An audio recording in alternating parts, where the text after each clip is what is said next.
चा काही यूज नाहीये. मतदार यादीत तुमचं नाव आहे का? ईव्हीएम मशीन हॅक होती हो. तुम्ही ते फॉलोअरचं काय घेऊन बसताय सोशल मीडियावरचे. कधी त्या अभिजित दीपकेला गायब करतील कळणार पण नाही. कधी ते सोशल मीडिया बंद होऊन जाईल, कधी हे ट्रेंड दुसरा चालू करतील काहीतरी.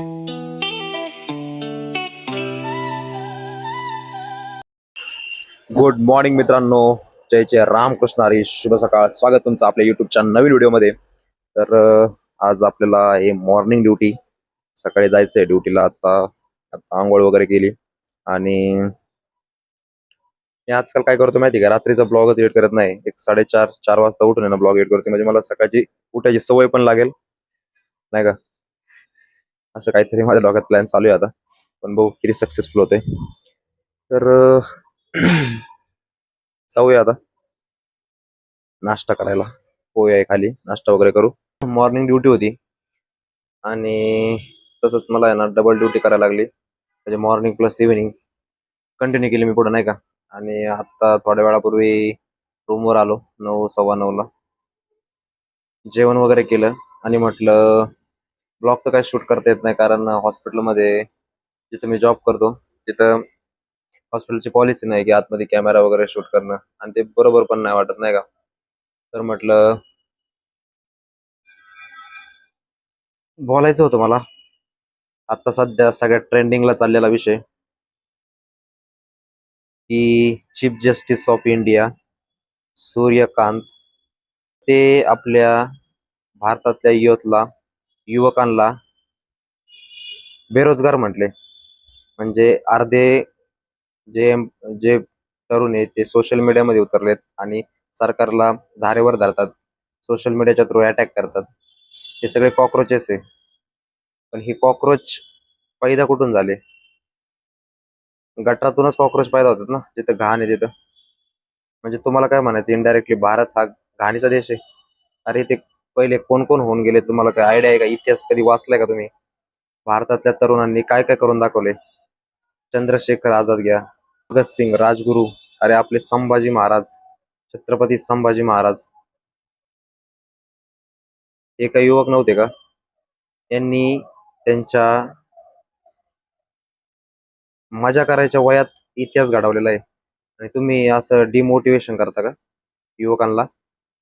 मग त्यातलाच एक युवक आहे छत्रपती संभाजीनगरचा, तो US ला असतो. त्यांनी एक पेज ओपन केलं. जे आपल्याला म्हटलेत ना कॉक्रोच, त्याने डायरेक्ट कॉक्रोच जनता पार्टी हे सोशल मीडिया पेज इन्स्टावर ओपन केलं, आणि त्याचे काही क्षणात मिलियन मध्ये सबस्क्रायबर्स झाले. आता त्याला 3 दिवस होत आलेत आणि 17 मिलियन सबस्क्रायबर्स कंप्लीट झालेत. म्हणजे मोदींचं जे पेज आहे, बीजेपीचं किंवा इतर पक्षांचं, त्यांना जवळपास 14-15 वर्ष गेलेत त्यांच्या 500,000 सबस्क्रायबर व्हायला, आणि काही 3-4 दिवसातच झाले 17 मिलियन कॉक्रोच जनता पार्टीचे. म्हणजे तुम्ही युथची पॉवर बघू शकता, युथला किती काहीतरी चेंज पाहिजे, पण त्यांना एक ट्रॅक नाही, एक डिरेक्शन नाहीये. तर आता पेज तर चालू केलंय, पण खरंच चॅलेंज आता युथ समोर काय असणार आहे माहिती का?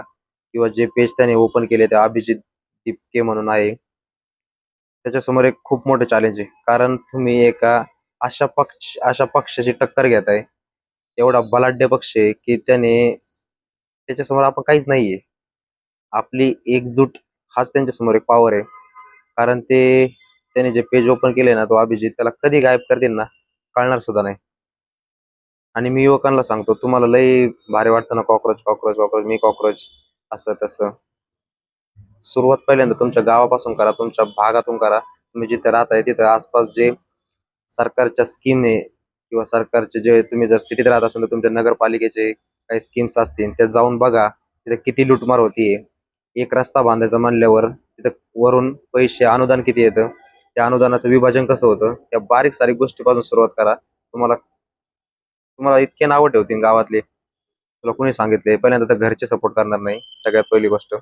उगाच आपलं इन्स्टावर फेम चाललंय म्हणून व्हिडिओ बनवायचे वगैरे, याला काय अर्थ नाहीये. 1-2-3 दिवसाचा ट्रेंड फॉलो करायचा आणि संपलं सगळं. खरं चॅलेंज जर तुम्हाला स्वीकारायचं असेल ना, तर सुरुवात स्वतःपासून करा. स्वतःच्या आसपासमध्ये जे सरकारी गव्हर्नमेंट ऑफिसेस आहे तिथे काय भ्रष्टाचार होतो, तिथे अधिकारी सगळ्या सुखसुविधा गरिबांपर्यंत देतात का, तिथे तुम्ही आधी प्रयत्न करा किंवा तिथे जाऊन बघा तुम्ही की खरी परिस्थिती काय आहे.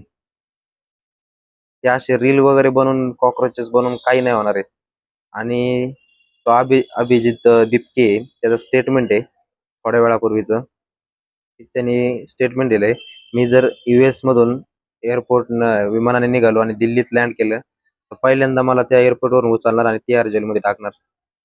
म्हणजे तो काय हवेत बोलतोय का? त्याला तेवढे धमकींचे कॉल आले असतील, धमक्याचे मेसेज आले असतील, त्याला तिथून सुद्धा वॉर्निंग आली असेल. त्याचे Twitter handle, Facebook handle, even इन्स्टाचं पण त्याचं पेज काही काळासाठी बंद झालं होतं. तुम्हाला एवढं सोपं वाटतं का सगळ्या गोष्टी? खूप अवघड आहे. त्याने जे उलटे जे धाडस केले ना ते पेज ओपन करायचं, तेच खूप मोठं त्याचं ते धाडस म्हणायला आपल्याला काही हरकत नाहीये. कारण भाजप पक्ष आणि तुम्ही एका इंटरनॅशनल आयकॉन समोर बोलताय. नरेंद्र मोदी काय फक्त भारताचं नेतृत्व नाही करत आहे, ते पूर्ण देशाचं नेतृत्व आहे. ते इंटरनॅशनल आयकॉन आहे. आणि त्यांच्या पक्षाच्या विरुद्ध तुम्ही काहीतरी करायला बघताय, ते थोडी ना तुम्हाला असं तसं सोडणार आहे तेव्हा. आणि त्यांनी सुद्धा आजच फायनान्स, त्याच्यानंतर सगळे मिनिस्टरला बोलवले. आज रात्री मीटिंग आहे त्यांची, इव्हन चालू पण असेल. ते फक्त रील वगैरे शूट करून काही नाही होणार आहे. असंच म्हटलं जरा बोलावं नाही का, की लय ट्रेंडिंग मध्ये रील, मी सुद्धा बनवलेत रील. पण रिअलाइज झालं की हे काय किती दिवस चालणार आहे. आपल्याला आपल्या गावात एका सरपंचाला, ग्रामसेवकाला किंवा तहसीलदाराला एक प्रश्न विचारायचा म्हटलं तरी आपली हातभर फाटती. आपल्या घरची म्हणजे तुला सांगितलं कोणी होतं तिथं जायला, तुला बोलायला कोण लावलं होतं, ही परिस्थिती आहे. म्हणजे जर बदल करायचा असेल ना तर तो खूप अवघड आहे.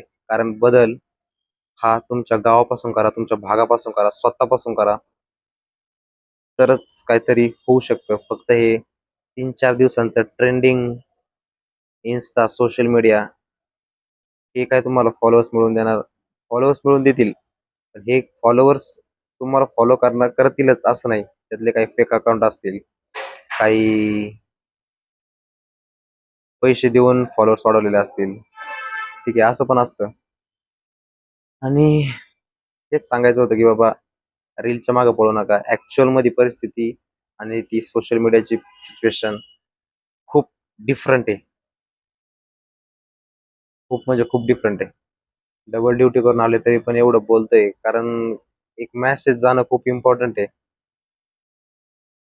आपल्या जे असे प्रत्येक फील्डमध्ये कॉक्रोचेस आहे, कॉक्रोच आहे. कारण सगळीकडे भ्रष्टाचार एवढा झालाय ना, कॉक्रोच पैदा नाही होणार, मग दुसरं काय होणार आहे? कोणताही फील्ड घ्या ना तुम्ही, औद्योगिक, शैक्षणिक, सामाजिक. आता जस्ट शैक्षणिकचं उदाहरण घ्या ना तुम्ही, नीट पेपर फुटी प्रकरण. आता जर, अरे, आणि त्याच्यावर एक हे पण आलं होतं, मटक्याचा आपण जो नंबर लावतो का, तो अजूनपर्यंत कधी फुटला नाही. नीट शैक्षणिक मधले किती पेपर फुटल्यात. म्हणजे याच्यावरून आपल्या भारताची प्रशासनाची वास्तविकता कळते की यांना योथचं किती फ्युचर इम्पॉर्टंट आहे, योथचं किती भविष्य इम्पॉर्टंट आहे. नीट पेपर फुटला, त्यात लागले 14-15 पोरं देशोधडीला. किती त्यांचा विश्वास तुटला असेल, किती त्यांनी त्या प्रशासनाला शिव्या घातल्या असतील. म्हणजे युथ एवढा कंटाळला ना तुम्हाला, हे तर होणारच आहे. नेपाळ, बांगलादेश सारखी परिस्थिती तरी नाही व्हायची, पण हे जी एकजूट आहे ती कुठंतरी तुम्हाला भावणार आहे. तुम्हाला म्हणजे प्रशासनाला, वैयक्तिक घेऊ नका कोणी.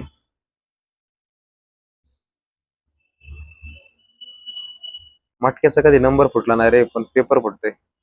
म्हणजे ही आपल्या भारताची शैक्षणिक व्यवस्था आहे, ही आपल्या भारताची पारदर्शकता आहे, ही आपल्या भारताची, काय म्हणता येईल आपल्याला, म्हणजे यांना किती घेणं देणं आहे विद्यार्थ्यांचं. पोरांचं काही घेणं देणंच नाही, साफ दिसतंय. मग हे कॉक्रोच म्हणले काय आणि किडे मोकडे म्हणले काय, काहीच फरक पडतो, आपण त्यांच्यासाठी तेच आहे. असो, झोप येते आता. बघा, विचार करा.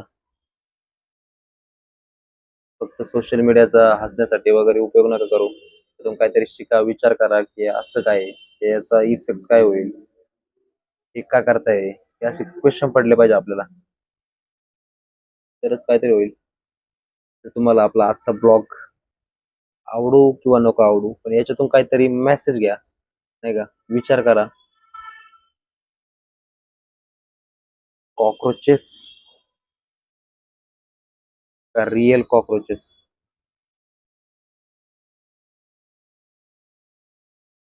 ते सोशल मीडियावरचे कॉकरोचेस, कमळ खाते, हे फॉलोअर्स त्यांचे पेज असते, याचा काही यूज नाहीये. मतदार यादीत तुमचं नाव आहे का? ईव्हीएम मशीन हॅक होती हो. तुम्ही ते फॉलोअरचं काय घेऊन बसताय सोशल मीडियावरचे? कधी त्या अभिजित दीपकेला गायब करतील कळणार पण नाही. कधी ते सोशल मीडिया बंद होऊन जाईल, कधी हे ट्रेंड दुसरा चालू करतील काहीतरी, काहीच सांगू शकत नाही. असो, तुम्हाला जर आपला आजचा व्हिडिओ आवडला असेल तर व्हिडिओला लाईक करा, शेअर करा आणि भेटूया नेक्स्ट ब्लॉगमध्ये. Thank you so much for watching.